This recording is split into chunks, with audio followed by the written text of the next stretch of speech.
Welcome to healthy home. ఇవాళ మనం సింపుల్గా డ్రమ్ స్టిక్ చికెన్ ఫ్రైని ఎలా ప్రిపేర్ చేయాలో తెలుసుకుందాము. ముందుగా దీనికోసం ఒక బౌల్ తీసుకుందాం. ఇప్పుడు ఇందులో 2 టేబుల్ స్పూన్లు పెరుగుని తీసుకొని బాగా మిక్స్ చేసుకుందాము. చూడండి, ఇలాగా క్రీమ్ లాగా బాగా మిక్స్ చేసుకోవాలి. తర్వాత ఇందులో రుచికి సరిపడినంత సాల్ట్ వేసుకుందాము. తర్వాత 1/4 స్పూను పసుపు, 1 స్పూను ధనియా powder, 1/2 spoon garam masala, 1 spoon కారం, 1/2 స్పూను కాశ్మీరీ చిల్లీ పౌడర్,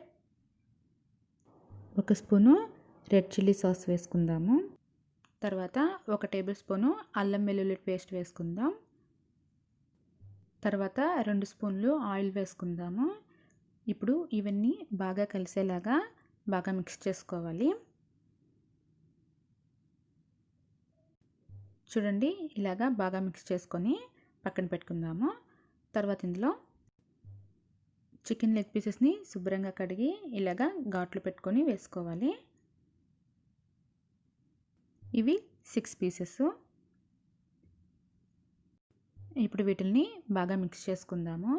ప్రతి లెగ్ పీస్కి మసాలా అనేది బాగా పట్టేలాగా ఒక్కొక్క పీస్ తీసుకొని బాగా అప్లై చేసుకోవాలి. చూడండి, ఇలాగా. ఇప్పుడు మూత పెట్టేసి 1 గంట సేపు పక్కన పెట్టేద్దాము. తర్వాత స్టవ్ వెలిగించుకొని ఒక ప్యాన్ పెట్టుకుందాం. ఇందులో 2 టేబుల్ స్పూన్లు ఆయిల్ వేసుకుందాము. ఆయిల్ కొద్దిగా వేడెక్కిన తర్వాత మనం నానబెట్టుకున్నటువంటి చికెన్ లెగ్ పీసెస్ని ఒక్కొక్కటిగా పెట్టుకుందాము. వీటిల్ని మీడియం ఫ్లేమ్లో ఫ్రై చేసుకోవాలి. ఒక సైడ్ కొద్దిగా ఫ్రై అయిన తర్వాత రెండో వైపు మార్చుకొని రెండో వైపు కూడా ఫ్రై చేసుకోవాలి. ఇలాగా రౌండ్గా తిప్పుతూ అన్ని వైపులా కూడా ఫ్రై అయ్యేలాగా ఫ్రై చేసుకోవాలి. చూడండి, ఈ మనకి ఫ్రై అయిపోయాయి. ఇప్పుడు వీటిని ఒక ప్లేట్లోకి తీసుకుందాము. ఇలాగే మిగతా వాటిని కూడా ఫ్రై చేసుకొని తీసుకోవాలి. ఇంతేనండి, ఎంతో సింపుల్ అండ్ టేస్టీగా ఉండేటువంటి డ్రమ్ స్టిక్ చికెన్ ఫ్రై.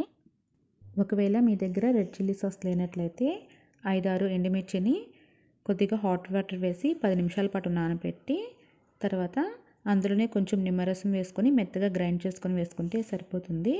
తప్పకుండా ట్రై చేయండి. Thank you for watching. Please subscribe to my channel.